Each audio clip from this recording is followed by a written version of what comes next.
And we are going. What is going on with everybody? It is your boy, Eric, aka Young God, coming to you live in the Dream Dungeon, giving it to you real, raw, rugged. And I have somebody very special on the other line. I'm going to let him introduce himself. Who do we have here today?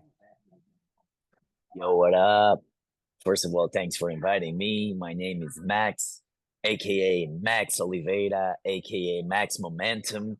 I'm the leader of a quite known crew, at least in the south of Europe. Like we made a name called Momentum Crew. We've been representing worldwide in the biggest breaking events since over 20 years. Like our crew is now going to the 22nd anniversary. And apart from that, I became an entrepreneur by consequence of my lifestyle and not by my desire or a goal. And I try to do my best with my businesses and enterprises around breaking and hip hop. And apart from that, I also was invited to be part of the core group of the WDSF, the International Federation, developing breaking for the Olympics. So also had that big mission in my hands together with an amazing group of people. Yeah, and apart from that, I'm just the guy that loves hip hop and loves breaking and do the best I can to contribute to this beautiful culture. Yeah. So I've had over like 400 interviews. I've interviewed rappers, actors, singers, comedians, movie directors, people with Oscars, people with Grammys, people that own hot sauce stores. I've interviewed literally anybody and everybody, doctors, everybody. I've never interviewed anybody from the breakdance community. And Yo, I think you are the first person, the perfect first person to like kind of be thank introduced you, on man. my channel as like an introductory to breakdance for people that just might know what breakdancing is if they see it, but don't really know anything beyond that, just like very surface casual viewers. I think you are a very good introductory to the art, to the sport of what breakdancing is. So with that being said, thank you once again for coming to my channel. I appreciate you, man. I really do appreciate you. Thank you, man. Thank you so much. Like I said, thanks for the invitation. And by the way, let's start to call it the right name. Let's start to call it breaking Breaking, and breaking. not breakdancing. And maybe we can start from there because breaking is the original name from New York. And what breakers were doing, they were actually breaking to the beat. Breakbeat boy, breakbeat girl, like AKA the art of b-boying and b-girling in one word, breaking. And breakdancing was a media term for all the dances that were danced at the time. So actually the proper name for what we do when we get down, you know what I mean, with the top rocks, footworks, freezes, and power moves, all these beautiful things you see is aka the art of breaking. Yeah. So breakdancing, like who where did the term breakdancing come from, actually?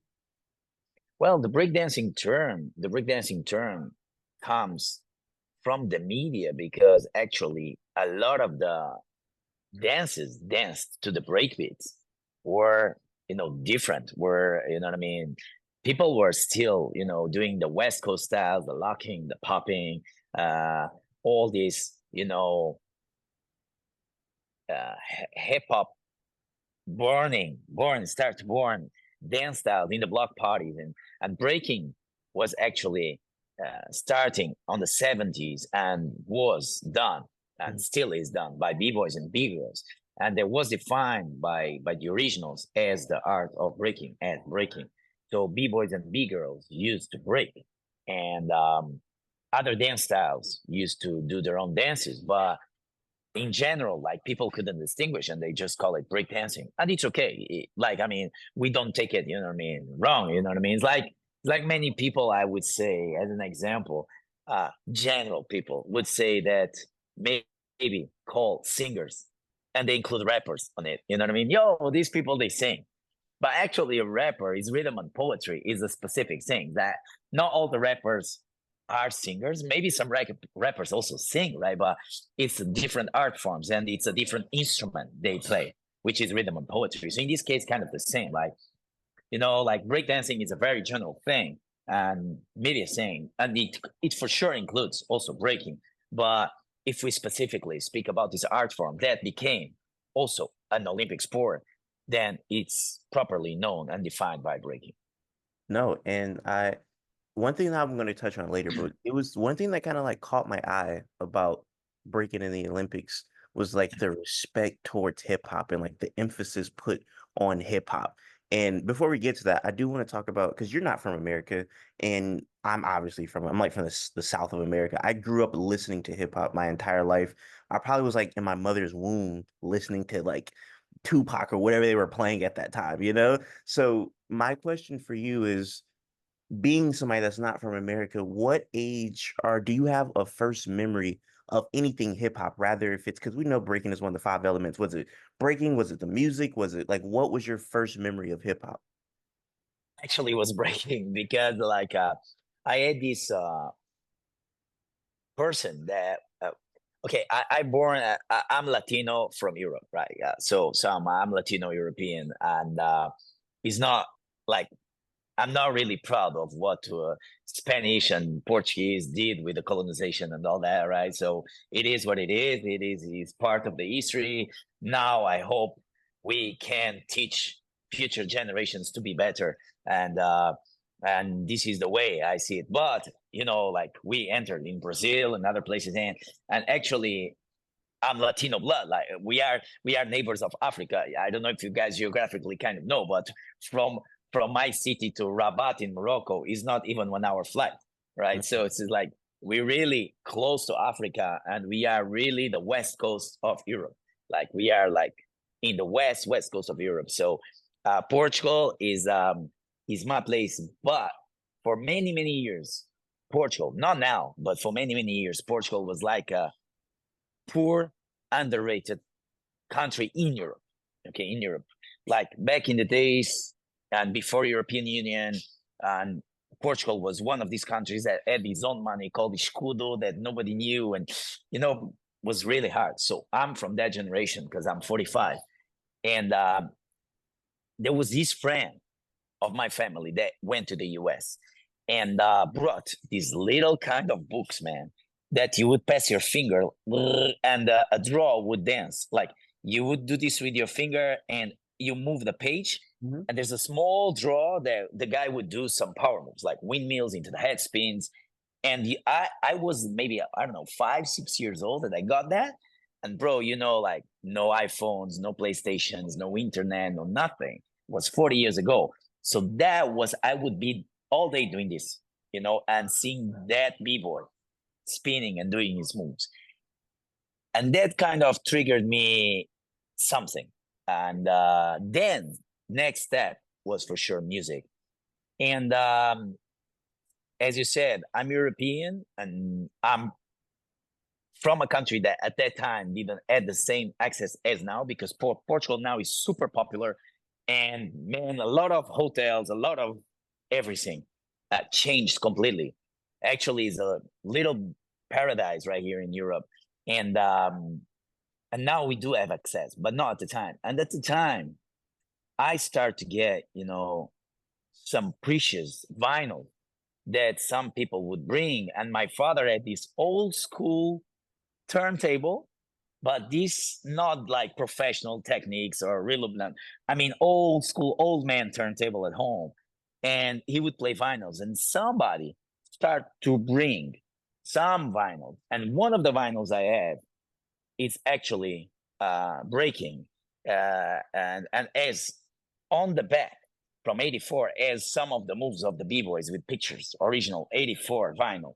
And then I get access to, Snap, I got the power, and later on the 90s, like MC Hammer and Vanilla Ice and all those things that was the only thing that we would get. Uh, and whatever I could put my hand, but one thing I felt was that the music, man, the music entered my veins and I was feeling it. And I just wanted to dance. So later on, I searched for a better life, like everybody do in the poor countries. I immigrated. I live in 4 different countries. I also lived a season in US and searched for a better life. And that's where I really met b-boys and breaking. And then I was like, okay, I found myself. See, and you bring up I don't know if you're talking about the soundtrack to the movie Breaking when you said you had that on vinyl, but like Yeah, yeah, yeah.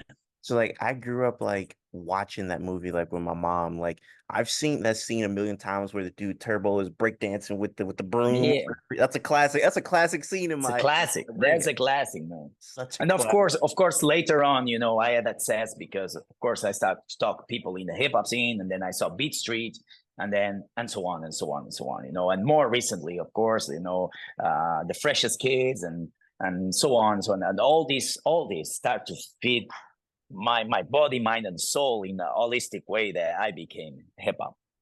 So did you feel like because like you said, you didn't this is not 2024 when you were growing up. You didn't have an iPhone or the internet, or you couldn't just go on Apple Music and just type in like what's the newest Nas or Biggie album. You couldn't do that. There you go. So when you finally got access to these things, did you feel like you had to like kind of play catch up or do like your homework on certain things to kind of feel like you were initiated at that point? Actually, I was so confused for so long. I was so wrong for so long, you know, but at least I had a good, you know, I'll always say this when I some interviews because actually what is being poor? I was never poor. I was very rich because I had good education, good parents, and that's being wealthy. You know what I mean? And on that point, my family, I really own this to my father. He's my superhero, and I really own it to him. The fact that he was always like pushing me to being humble, and being humble means being able to listen and learn. So I was I was right. I knew that I didn't knew. I knew that I didn't knew it properly. And one of the things that I look out uh, from many guys in the US, especially not only but especially because also other references in Europe really important in France, in Germany, but especially in the US, like it brought me to a point that 2004, bro. I paid a flight to go and search for Don Campbell Lock Campbell and understand about the original lockers and the Soul Train and understand everything behind it, you know. And then I brought him and Boogaloo Sam to Portugal uh, from the Electric Boogaloos. And then I started to meet the originals, the OGs from breaking from New York. And nowadays, I still work closely with Dynamic Rockers and Kid Glide and all these cats that, you know, Alien Ness and I don't know, so many, man, that really just spending time with them is like a degree in hip hop knowledge, especially towards breaking, but not only because these people have a overall knowledge and view on hip hop culture. So then I start to realize about it, and the more I think if you love one of the elements for real, the more you dig, the more you fall in love. The Mm. more like that's hip hop, right? The more you start to meet people, you meet people like you and so many other people that you like. Whoa, look what this guy did, man! Look how he did it, like how deep, and you find that in rap, you find that in the graffiti, you find that in the DJing, beatboxing, everything. You find real people that are in love for something and believe in it deeply and export an art that you just get like, wow. And I still get amazed with hip hop every time. And yeah, man. So I was misinformed. I had to search for it. I was one of the guys that was selling VHS tapes of Battle of the Year in 98, 99. We would do copies from the VHS video recorder to the other one and sell it with low quality to get some cash and join 10, 12 b-boys in one room just to watch those moves. And yeah, man, that's how we made it. And if I understand correctly, before you even got really like deep into breaking, you were practicing fighting, correct? You were doing like a form of fighting, Yeah, and I kind of still fight on a regular basis. And I'm in Portugal. I go to the boxing gym, traditional boxing.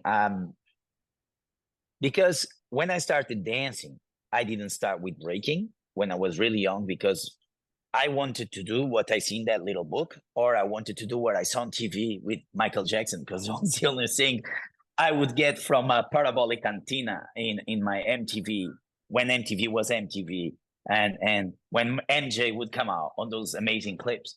And my mom, she just put me in the first dance studio.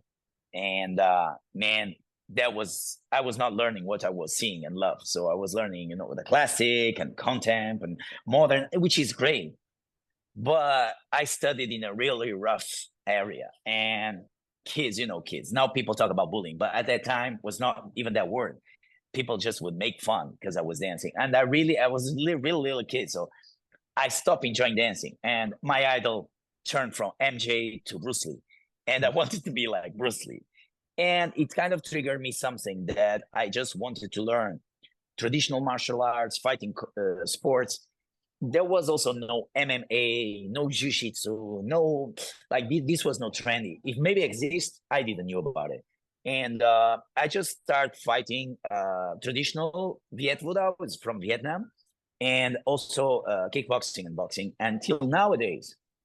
So till my 18, I kind of wanted to be a fighter, like professional fighter. But then I met B-boys, and it was like a combination of everything I loved in one thing. And the culture around breaking is like, wow. And so since then, I just do boxing for physical condition. I don't compete, but I still do it every week. When I'm in Portugal, I go to the boxing club. Yeah, near home. Yeah. So like when you're transitioning from fighting to breaking, is there any aspect of fighting, any from the training, the discipline, whatever, that you could take and put into breaking at all that you've used? Breaking uses many movements from many fighting styles, Mm, from Bruce Lee, from Kung Fu, from Capoeira, from any fight. Uh, Also, as you know, a lot of the gestures we do come from burns that we use from rocking dance, you know, like everything we do, like all these burns. But you can use, you can even use ballet if you want breaking. Like the only thing is that whatever you're gonna do, you gotta do it with the form, with the style, with the angles, with the shape of a b-boy. mm. And that's like that's that's the rule, the real rule. So yeah, I took some of the movement because at the end of the day, fighting or dancing, it's moving your body. Mm. So I took some of the movements and I added it to my breaking, but putting it the shape, the style, the form, the energy of breaking and b-boy. The Yeah. interesting thing about it is because when I heard you say that about you like fighting, I just like quickly made the parallel because like I look at like MMA, and when you hear those like MMA fighters talk about like whatever discipline they're training in, it's a lot of respect. Like they approach it like it's so much respect within that. And the way that I see the breaking community is like y'all have so much respect for the art, so much respect for each other.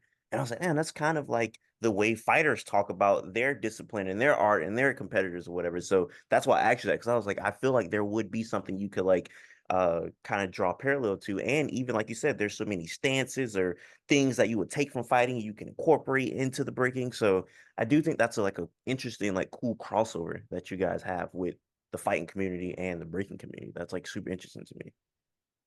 Yeah, it is. It is. It is beautiful, man. And it's crazy because like we finish a battle, we finish a hardcore event, like giving everything we got, and same night we are, you know, enjoying in a bar, chilling, talking in the terrace, having a laugh.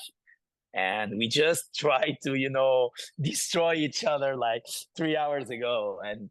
And right after we chilling and we really like relax with that. Then that's real Yeah. breaking. That's real hip hop. That's how it's supposed to be. Just like in fighting, you'll see them talking trash beforehand, even during the match. Then afterwards, they're shaking hands, hugging each other. That's how it was in the Olympics. It was like there'll be showmanship, like somebody will like do a move, like I think Phil Wizard did his move before, Yeah, you know. So it's like, but after that, it's all love. It's no type of, you it know. is. So and I think that's beautiful. Actually, at the end of the day, it's even more love, right? Because if you are sharing that moment with that person and you actually are exchanging energy towards that person and you are having a conversation Mhm. with your movement, and I'm trying to win and he's trying to win, but at the end of the day, it is a game. And Mhm. at the end of the day, you have to understand that, man, it's not personal. It's like, it's not. It's just we there because we love that. Yeah. That's it. And I think there's a perfect transition to me, and I want to give you my reaction to the Olympics and how I Sure. even discovered it. So I would say like a week or so before, I had found out that breaking was going to be a sport in the Olympics, and I was like, oh, that's really cool. And then I found out about Victor being from America, and he's from Florida. I'm from Florida. So I'm like, oh, Yeah. I got to cheer for the Florida boy because we are from Florida. So I forgot I didn't know when it was gonna come on, but I was on Twitter early morning and I seen somebody tweet about it. And I was like, oh, it's on. And I went in I just thought it was gonna be terrible. I went in with a very, very just like, oh, because I think I seen like I as you know, you were talking about how where you're from got colonized and it just it's not a good history. The same way how I feel about hip hop, where I'm like, man, hip hop has been like bastardized, and it's just Yeah. sometimes where it's like if it's not in the right hands, it could be made to be like this isn't what hip hop is. So I'm thinking like it's the Olympics. I'm like, I don't know how many black people is behind this. I'm like, man, I don't know how good Yeah. it's gonna be. So Yeah. We had, yo, bro, by the way, just that about the black people, man. Like, it was for us core group because we work on the, like I say, international federation. For what? For us was mandatory. Like we said, we won. Like, and we had, and it's important, man. It's really important. I So appreciate yeah. So I appreciate, and that's why, of course. and that's where when I'm coming in watching it, I'm like, man, this is going to be bad. So I start with the women's. It's the first day of the women's, and I am super impressed. Like I think the first battle that I seen, I forget who she went against, but it was India from the Netherlands, and I'm like, yo, Oh, it was versus CC, man. I That think was so I'm crazy like battle. CC from France. I'm like they are both insane. I'm like my first reaction to seeing India. I'm like I didn't know they was breakdancing in the damn Netherlands. I'm like this is crazy to me. I didn't know they was breaking in It the was Netherlands. crazy, man. So I'm like this is nuts. So I'm watching that, and I'm like man, I enjoyed this. That was the qualifiers. I seen the qualifiers, and then the finals. I missed the finals. I thought the finals were gonna be the next day. So the next day I see the men's are going. So I'm showing my mom the early morning, I'm showing her the women's and we're enjoying it. And I'm like, oh, the men's is going right now. So we turn on to the men's, we watch the entire thing. I'm telling you, my mom is like getting into it. She's like got her favorite. She's like shouting at the TV, like, how this person didn't win? Like we were really getting into it, how you would any other Olympic sport. Like you're watching track or you're watching your favorite whoever, your favorite hockey player, whatever. Like we're really getting into it. And when I mean, I think the respect shown to hip hop, the emphasis put on hip hop, the DJs did a great job. They were playing hip hop classic, Yo, the like I'm hearing classic, the DJs killed it, they're man. Like, going yo, in. big shout out to Flash One and Flag. They both destroyed it. You know what I mean? Like, wow. I'm talking about, I'm hearing from Method Man to Red Band. They played a Jay-Z Yo, Wu Tang, Wu Wu Tang, the Mexican. Like, yo, that's crazy, man. It's like, my God. And then I even consider this hip hop, even though it's like funk and soul. Oh yeah, I'm hearing James Brown. I'm like, man, this James Brown. Like, is of course, bro. amazing. It is. It for me. There's a. It comes that, you know what I mean, when we talk like about culture wise, like it's no way we can spread family cultures. You know what I mean? There's no way we can separate soul and funk out of hip hop culture just like that. Because if you love hip hop, there's no way you're gonna not love Yeah. soul and funk, man. Like, it's impossible. It's in our roots, in and we have to appreciate that. And what those DJs did, it's just a super selection of music for those battles, No fact. and they were like amazing. Yeah, Some of the things that James Brown is doing on some of those songs is almost like a precursor to what hip hop would become in the future. yeah, So absolutely, just like I said, the respect for hip hop, the respect for each other, yeah, the men's side was insane. I loved everything about it. So before we even get into the specifics of the battles that I want to talk about, and everything, you did yeah. a great job. Like you guys like hosting it and hyping it up. Like it was great. You Thank you, guys man. did a great job with that entire thing. So before we get into the specifics, I just want to say thank you for, because now I want to get into the breaking community. I want to become a fan. Like I got favorite songs. Yeah, let's go, bro. Welcome, my Thank man. you. Welcome. Thank you. We need people like you, man. We need people that are real hip hop lovers, that are really enthusiastic towards this scene, towards this community. Like, also I want to give a big shout out to all the Florida dancers and crews. Like, there's a lot of the guys that inspired me. You guys have like legendary, like, main ingredients like Kevo, Stripes. You got Flea Rock. You got so many, like, rest in peace, Max One, the Outbreak, famous Outbreak event, like all these legendary things that Florida did, and of course Victor, man, like, you know what I mean? Yo, Victor is just amazing b-boy and amazing person and very intelligent. He's an example of how to be an incredible so-called athlete. But for me, he's way more than athletes, right? He's a b-boy, and for me, a b-boy is way more than just an athlete. So, yeah. So big shout out to all the Florida scene, because I'm really fan of them. Yeah. I didn't even know Florida had a breaking scene. Oh, You just said that. Like I they knew do. Victor was from here, but I didn't even know that we had like a scene of people Oh, really into it. So and a proper style, man. Like, Florida has this special touch in the breaking. really. Yeah. So Yeah, special flavor. when we were watching it, my mom was like, "Oh, I bet Victor's from Florida." She was like, "I mean, I'm no, no, excuse me." She's like, "I bet Victor's from New York." She was like, "He's breaking like one of those New York boys." Whole time, I'm like, "No, he's from Florida. He's from where we're at." So that's absolutely crazy to see that. But yeah, how did you get the call to host the breaking at the Olympics? All right. I started hosting a lot of the big events when I start to not compete so much. And so when my crew start to have, let's call, new generation of b-boys, and I was, of course, the founder, and I started to search for other passions within hip-hop, and I found one, which is actually hosting. I know it's a lot to say about hosting a breaking event. It's a very specific thing. So it's like DJing in a breaking event, it's a very specific thing.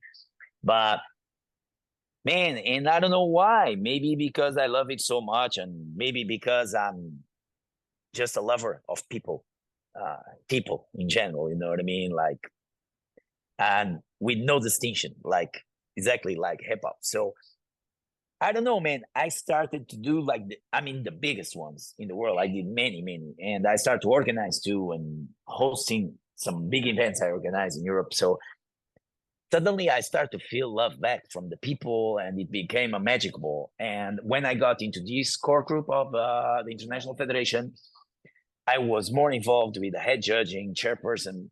But then they gave me a chance to host, and once I started hosting, they were like, "Oh, we like what you're doing." And also, because even though I don't speak perfect English, I defend myself in English, and I can feel comfortable to host. But I speak quite few languages, and because I speak Spanish and Portuguese and French and some other languages, like, for the hosting, it really is helpful, and you connect with different cultures and different people from the different parts of the world. And I don't know, it started to kind of get me comfortable doing it and loving it. And then I heard that WSF and IOC would invite one French host for sure, because he's French, makes sense. Yeah. And then one international host. So I was like, maybe. And then they had few names, and then I just knew officially 1 week before. We had a non-disclosure agreement, so we could not talk about it. And I was like, "Yeah, I'm gonna host the Olympics," but I couldn't. And the cherry on the top of the cake was when on the first day, they said, "Yo, you guys doing opening with Snoop?" I said, "What? Is Snoop Dogg?" I said, "Yeah." And I was like, "No, I don't believe." And then we met Snoop in the corridor, and we just go behind him, chilling. He did a three thing. He give high five. He take picture. Like, yo, it's like it's a dream come true. I really appreciate all these beautiful moments in life. Yeah. I mean, because that's like that's a hip hop icon. You know, it's like Snoop Dogg. That's like he's like when you think about. I was just think about. I think about this a lot because I'm born in 1998, so I wasn't there for like Pac and Biggie being, stuff like that. But it's like I think about this sometimes, and I'm like, man, Snoop. We have people that are living, for example, like a Snoop Dogg, who was there for like iconic hip hop moments. Like he was riding around with Tupac. Like that was his guy. Yeah. Like Tupac That was was his his guy. dude, That's you know? crazy, right? And it's like he's still And here to tell even the that other story. day, I was listening his music with Dre, and it's like, yo, how young it was, and how dope the music still is. Like you like, oh, it's impossible that you stop with that. And yeah, man, it's crazy. And then suddenly I'm there, this little guy from Portugal, opening and hosting side by side. It's how crazy it is, but it's just life, giving you back everything you do, because I've been, for decades, like working so deep Yeah. for so many platforms, and relating to this, and now hosting the Olympics. I think it's something, no matter what's going to happen in the future, but it's something I will never, ever, ever forget. Yeah, it was amazing. I don't think they could have picked a better host, man. So I appreciate you being there to represent not only breaking but hip hop, just in its whole totality. So I appreciate that. Thank you so much, man. Course, of course. So getting into some of the battles, I'm gonna start backwards from the men. So Yeah. I would be remiss if I don't ask this because my mom would definitely want me to ask this question because she was confused, I was confused. How in the heck does B-Boy Hero not win one round? That was for somebody as All like right. a casual watcher. I don't know the technicalities. What did he do There to you go. even win a round? That was insane to me. Yeah, no, I mean that kid right there is the future. He's super young. Hero 10 is, I don't know, 18, 19 years old, right? And you have to look at you have to study the judging system that is applied at these main events. And the judges are really trained, hardcore training, like athletes, to study it, to interpret it, and to use it properly.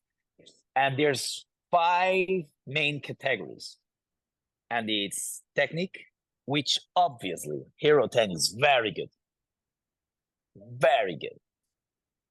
There's vocabulary, which Hero 10 is in those rounds limited. That means quantity of moves and how much variations you create from the foundations of breaking, and how many quantity and signature moves you can bring, and so on. In that, if you analyze it again, you will understand that mostly he loses because he's very good technically performing certain moves, certain specific parts of breaking. It's like amazing, like the drills he does on his head or something, like whoa. But then, okay, it's drills on his head and drills on his head and the air flares. All right. So there's other guys he's battling that even though their moves not so impressive, the quantity of content and the amount of variations they bring, they take that one. Then you have execution. This guy takes big risk because he dances with a lot of visual, impactful moves.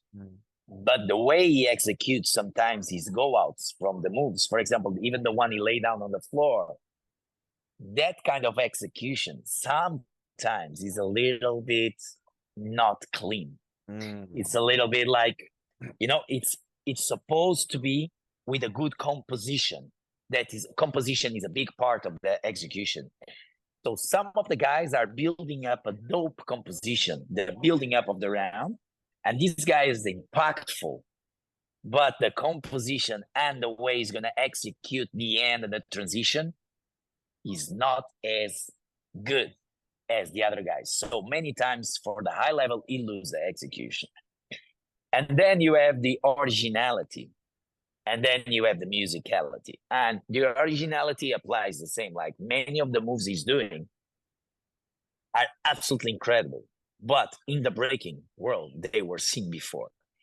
and they are not that original, even if extremely technical and hard, difficult.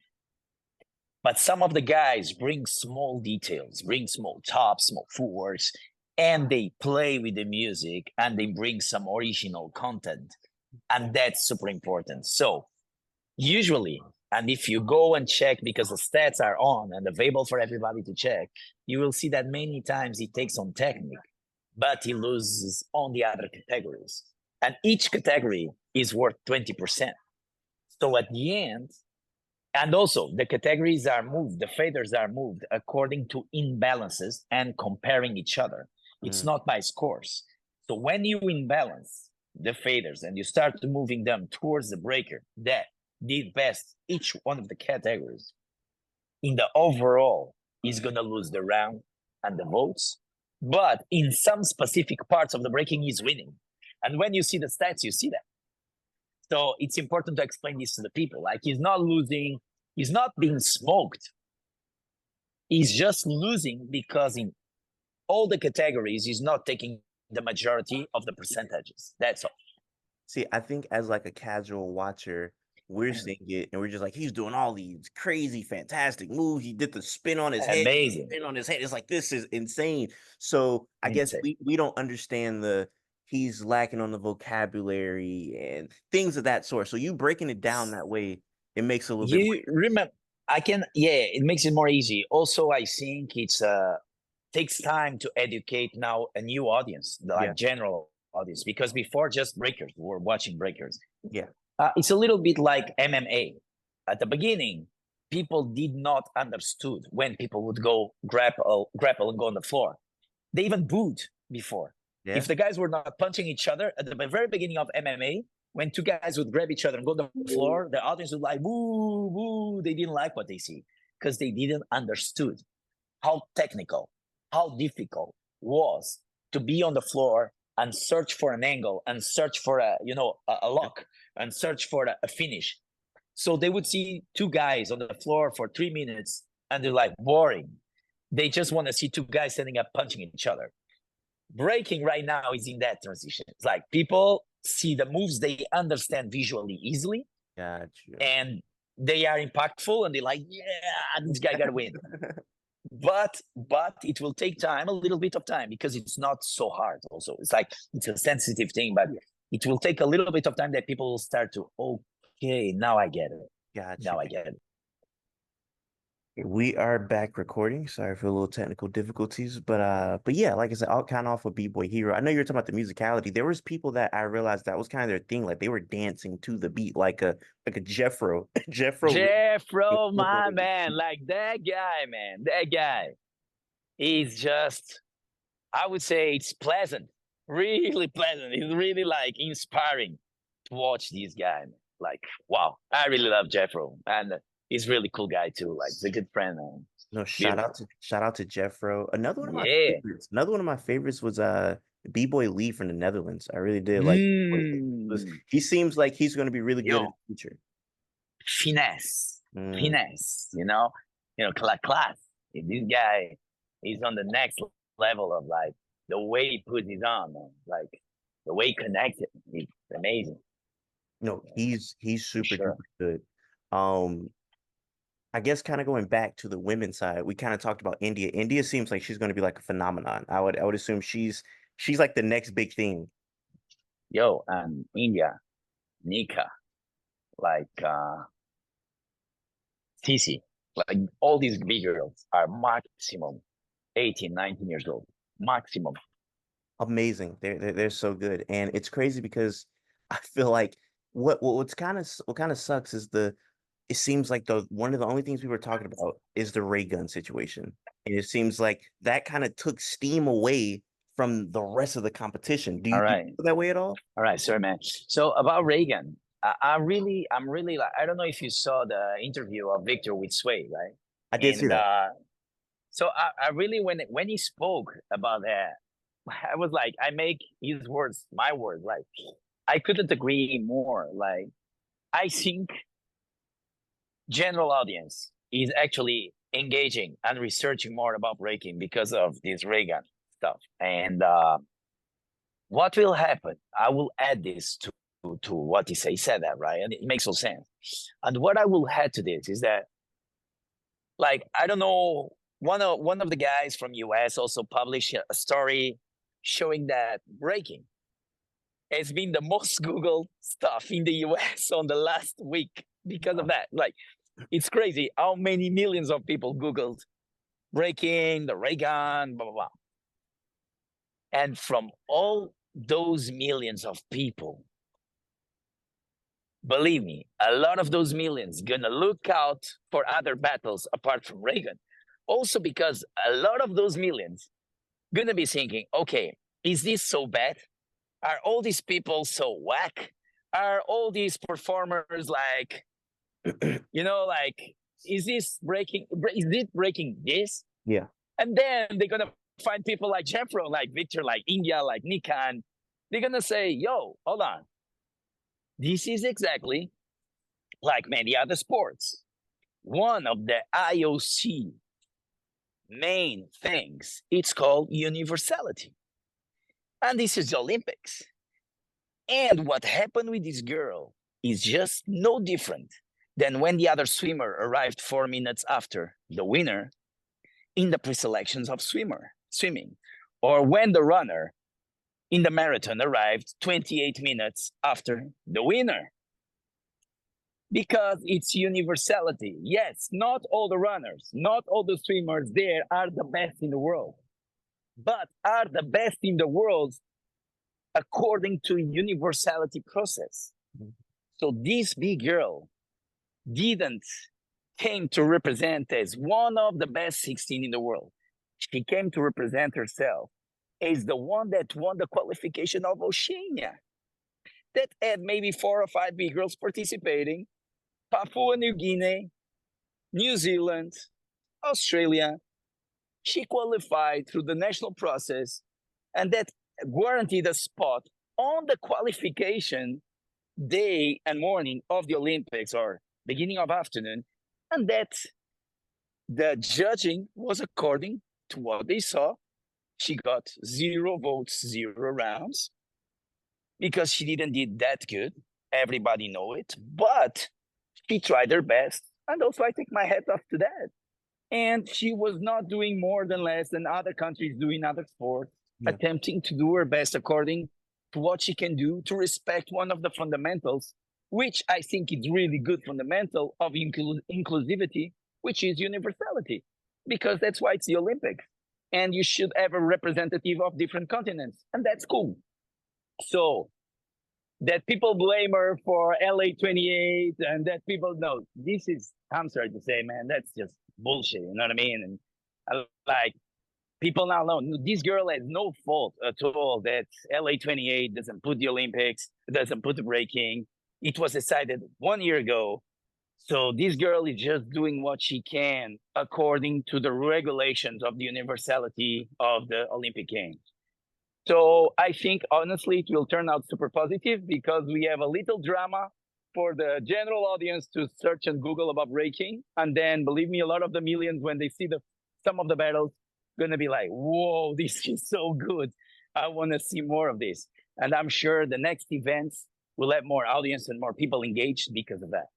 This is kind of like a all press is our what is it like all press is good press type of thing or whatever, because like it's coming, like it's getting you guys traffic, rather if it's through her, rather if it's through whatever, it's going to be like good for you guys. But one thing I did want to know about her, you've been in the community for a long time. Was she somebody that like people know Raygun, or was that your first time seeing her, or like No, actually, I was hosting the Continental Champs in Australia, and I saw her there, and she won. Actually, she won in Australia. First, the level is not high. Okay. Second, there was not many participants. Thirdly, she did good compared to what she did in Olympics when she performed in Australia. And man, let's be honest, stepping that field of play, what they call the arena, the stage, whatever, at the Olympics, is not easy. It's really not easy. And the pressure, man, because I saw her in Australia and she won it clearly. in the Olympics, come on, she's not battling the Oceania level. She's battling the ultimate level of big girls on the planet. And their group was not, there was no easy groups. She was probably the most accessible, like in her group, like the most, let's call it easy. But she's first of all, she's an amazing girl, super positive. That the fact that people, are connecting all these to the privileged white girl, blah blah blah. Sometimes the world is a little bit too much, and I'm totally in favor to protect the culture, to protect everything related to the roots of this culture, and but as Latino blood, or like I try to protect people, but at the same time I met her, and she is a good girl that loves this culture, and he's just in a place that is not really high level. Yeah. And she went there by own merit. She didn't cheat it, and the results of the judges are according to what they see, which is also like pretty cool for everybody to watch. And by the way, like I just want to say, in Australia, yeah, she's known. In her country, people know her. Outside of Australia, of course, she's not that famous because, okay, maybe now because of the Olympics, but now I think she's now with this publicity, she's probably one of the most famous breakers in the world. But from my side, she will always have a support as human. And from my side, I will never, ever be talking shit or bringing her down because most and first of all, I gotta support something that is still developing and needs support, which is big girling. Big girling still needs a lot of push and a lot of effort, especially from us men. And they deserve our respect, and they don't deserve that us men are pushing this down, especially for the big girls. Yeah. I'm glad you cleared that up because I think the biggest misconception about Raygun that I'm missing on the internet is that almost like she cheated to get in. Like she was like, No. So that's like I think that's where, because I think when people first seen her, they were just like, oh, this isn't good. But then there's became this narrative that she cheated to get in, and she kind of like went around the system to get in.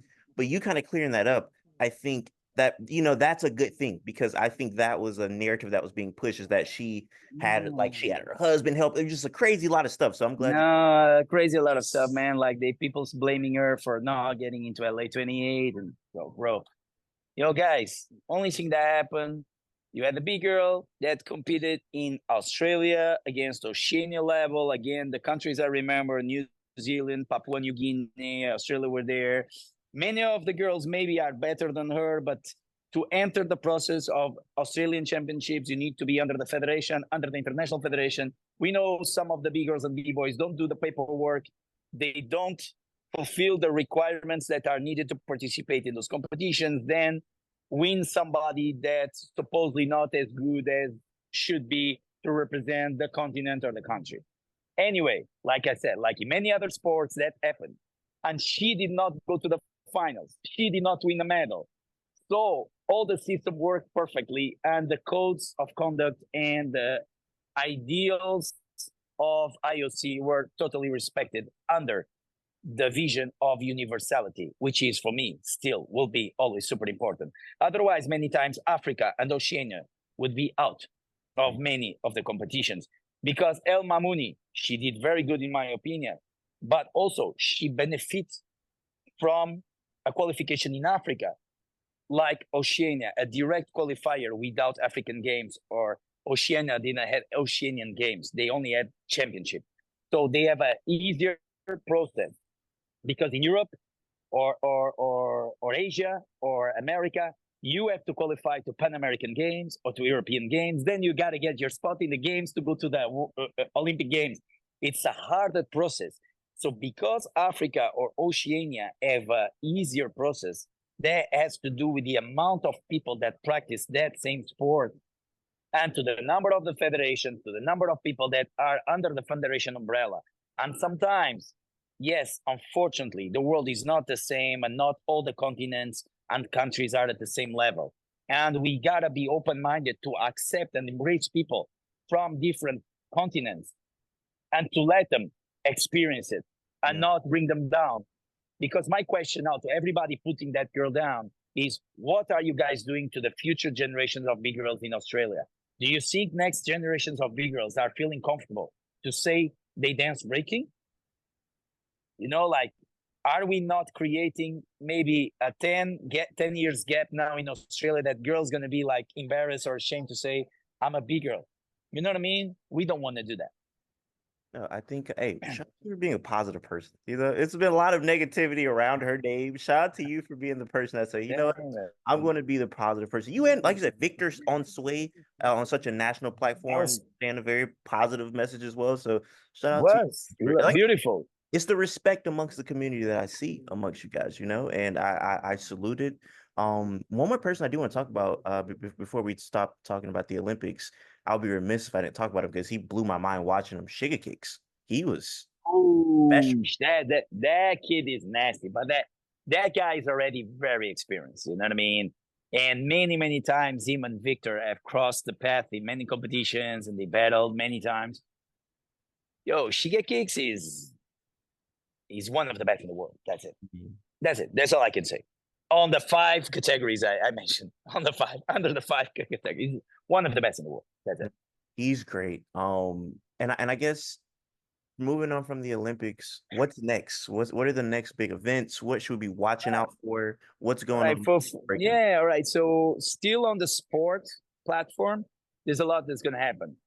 First, we're going to have the youth world champs in China in September that will qualify or help to qualify the first youth breakers to go to Olympic Games in 2026 in Dakar, Senegal.